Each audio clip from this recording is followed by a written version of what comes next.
La economía despierta. Entrevista.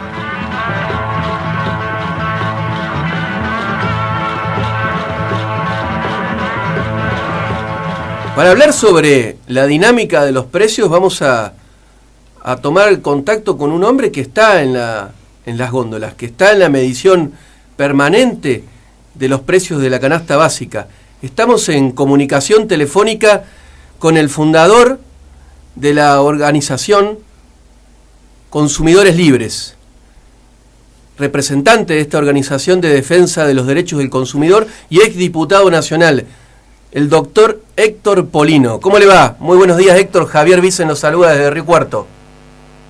Buen día, ¿qué tal? ¿Cómo le va? Muchas gracias por atendernos a esta hora de la mañana. ¿Cómo anda usted? ¿Bien?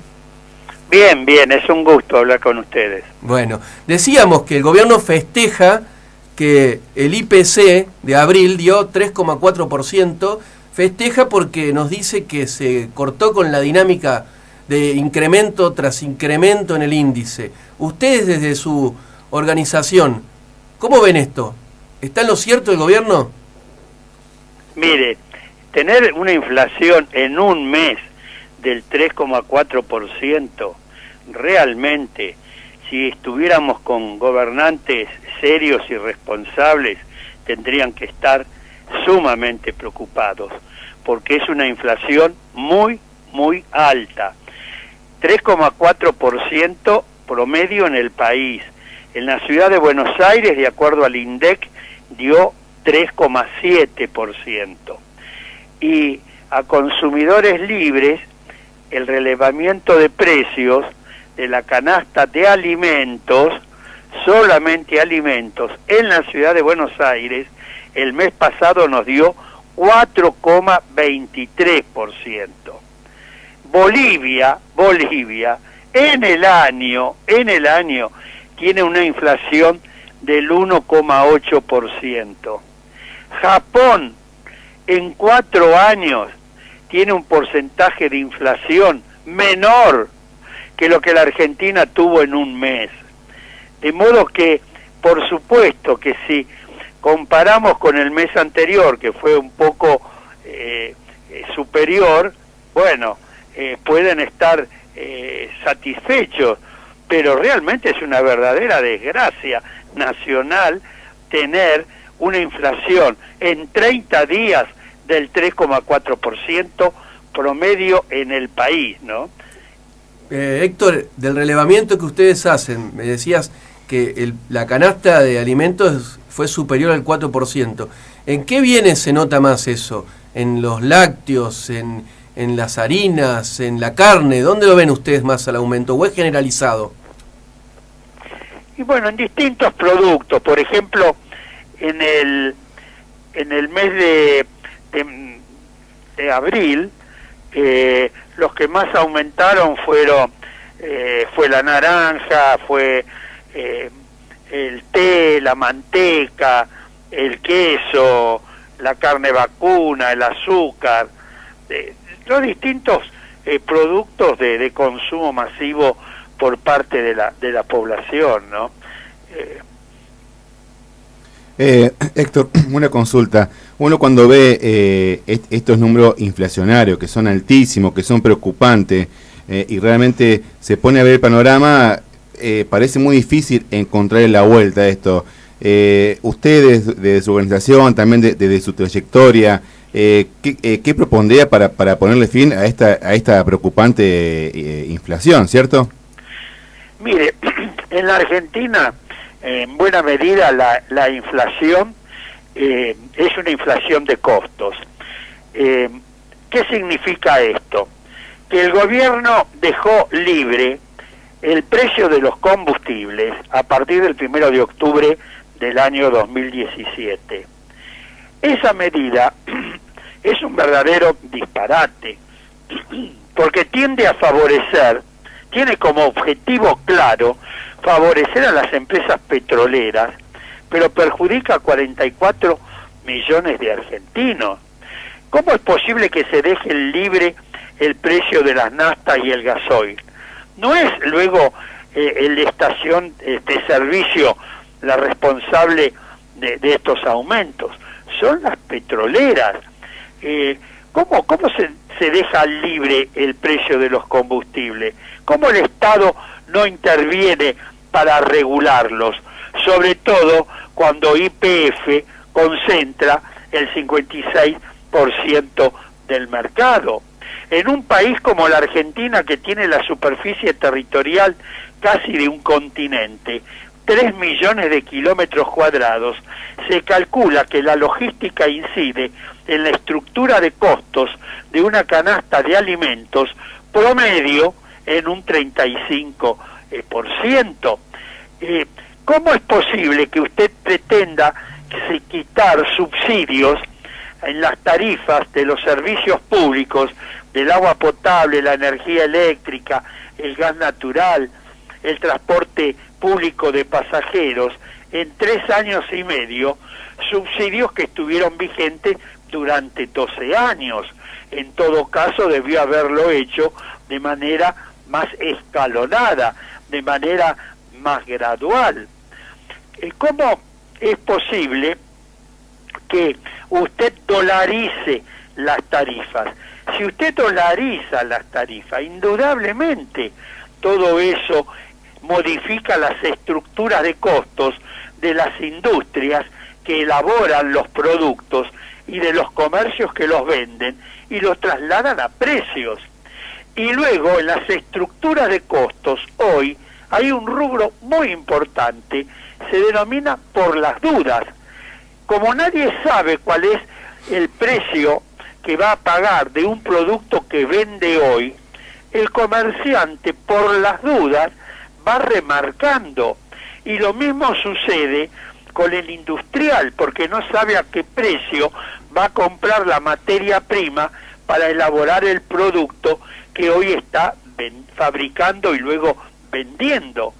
Entonces, en la Argentina existe una inflación que se denomina de costos, que es muy, muy importante.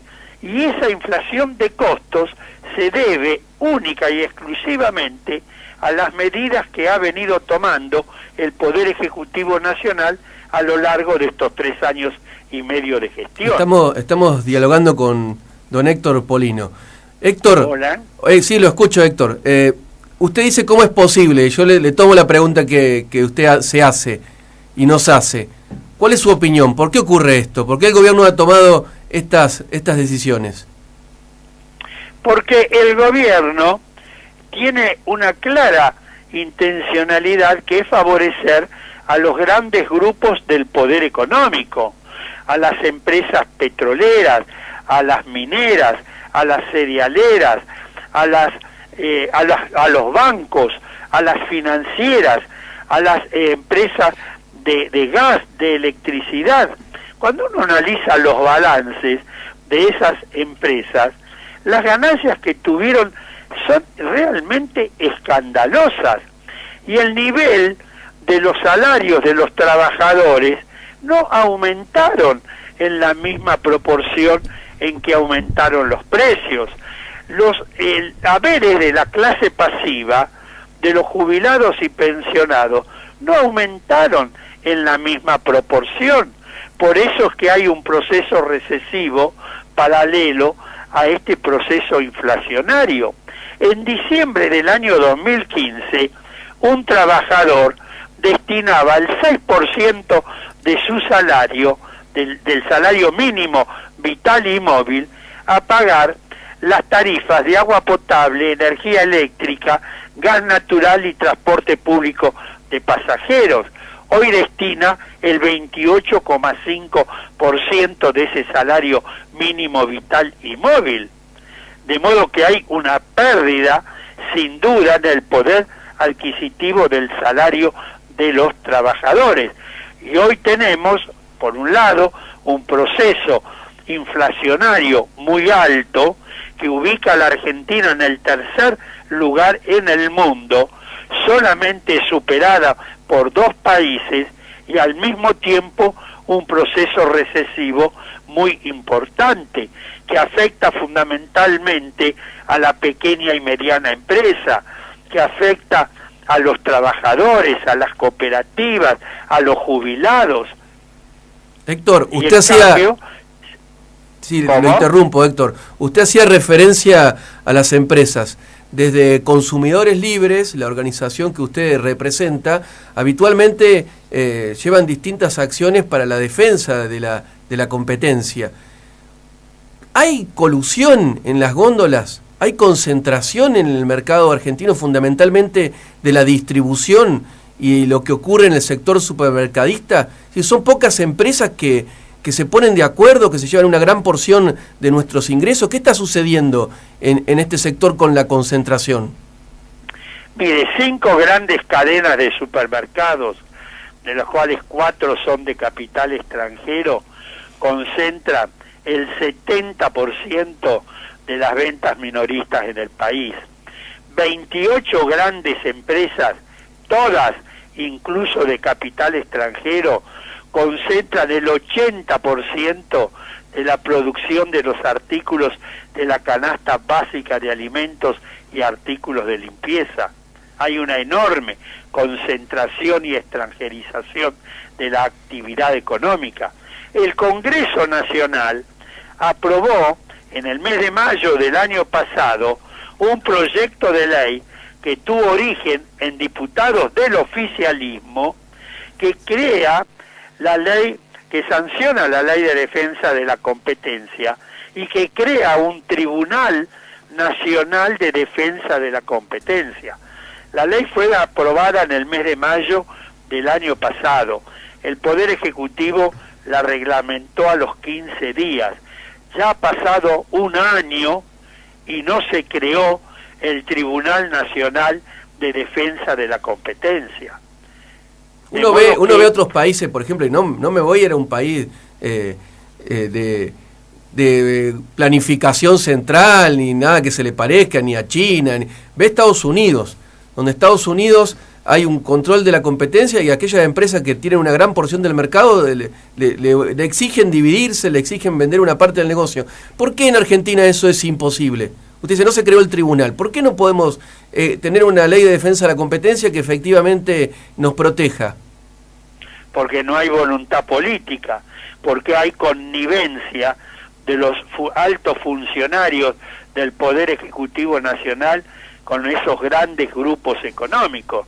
¿Cómo usted puede imaginarse que el presidente de una de las principales petroleras del mundo y accionista de esa petrolera, la Shell, haya sido el ministro de Energía de la Nación durante 1 año y medio del actual gobierno nacional y hoy continúe teniendo vigencia, y que señale que los servicios públicos no son, que el agua, la energía eléctrica, el gas natural no son servicios públicos esenciales? ¿Cómo usted imagina que el presidente de una de las principales empresas distribuidoras del gas natural, de la más importante de la Argentina, Metrogas, y presidente de 7 otras empresas del gas, haya sido el interventor del Enargas, que es el ente de control precisamente de las empresas gasíferas? Y así podríamos señalarles ministros por ministros, secretarios de Estado por secretario, vinculados de una u otra manera con los grandes grupos del poder económico. Bueno, Héctor, hay un conflicto de intereses y la Oficina Anticorrupción mirando para el costado. Así es. Bueno, Héctor, para cerrar, una preguntita. Usted el mes pasado había dicho que Precios Esenciales es una aspirina para curar un cáncer. Bueno, a raíz, digamos, de la inflación que hubo este mes, ciertamente se puede decir que usted tenía razón. Ahora bien, tenemos un cáncer. ¿Qué hacemos para curarlo entonces? Y hay que tomar medidas de control, comenzar por aplicar las leyes que están vigentes. La ley de defensa del consumidor, la ley de lealtad comercial, la ley que crea el observatorio de precios, que no se le ha puesto nunca en funcionamiento, la ley de defensa de la competencia. Lo que hay que hacer es cumplir y hacer cumplir las normas legales vigentes, cosa que hoy no se hace. Precios esenciales, ejemplo, Héctor. el programa de productos esenciales, que son 64 productos. ¿Están, Héctor, en las góndolas esos productos o no? ¿Cómo? ¿Están en las góndolas esos productos? Y están parcialmente. Por ejemplo, en la ciudad de Buenos Aires hay un grado de cumplimiento de alrededor de un 65%. Pero en ese programa de precios esenciales no está la carne de cerdo, ni el pollo, ni el pescado, ni las frutas, ni las verduras, y la carne vacuna, hay 3 cortes, asado, vacío y matambre, a 149 pesos el kilo, pero hay que trasladarse al mercado central de Buenos Aires. Y en la ciudad de Buenos Aires, ¿no?, hay solamente abierto 4 carnicerías, que abrió un supermercado, un frigorífico de exportación, y las 4 están ubicadas en la zona norte de la ciudad de Buenos Aires. Un habitante que está ubicado en la zona sur de la ciudad de Buenos Aires, donde habitan generalmente los sectores sociales de menores recursos, donde están incluso las villas de emergencia, si quiere comprar la carne vacuna a ese precio, 149 pesos el kilo, tiene que viajar a la zona norte de la ciudad o al mercado central de Buenos Aires. Héctor, lo interrumpo, Héctor. Consiguiente y el gasto en transporte. Lo interrumpo, Héctor, le decía, aquí en Río Cuarto... más esenciales no están en el listado. Héctor, le decía, aquí en Río Cuarto tenemos que recorrer 200 kilómetros para hacernos de ese corte. Así que estamos peor que ustedes. Y en los supermercados no se ven. Además, le voy a dar un dato. De acuerdo a la opinión de nutricionistas y sanitaristas, este programa lo calificaron de obesogénicos, porque de los 64 productos hay 44 que favorecen el sobrepeso y la obesidad, por la cantidad de azúcar, de sal y de grasas que contienen. Solamente 20 son productos saludables. Bueno, Héctor, así es. Clarísimo ha sido, como lo es siempre. Le agradecemos la comunicación telefónica con la Economía Despierta y que tenga un buen día. Muchas gracias, que siga muy bien. Buenos días. Un fuerte abrazo. Bueno, era Héctor Polino, el doctor Héctor Polino, el representante de Consumidores Libres, un batallador de aquellos. Sí, sí, y bueno, como bien decías, muy claro en sus conceptos, muy claro. 84 años tiene 84 don Héctor años. Polino. 84 años y está así. La verdad, impecable, un gusto hablar con él. Vamos a un pequeño corte musical y estamos de regreso con el informe de precios de los medicamentos de Regina Battigelli. La Economía Despierta. Sábados de 8 a 9, domingos de 11 a 12.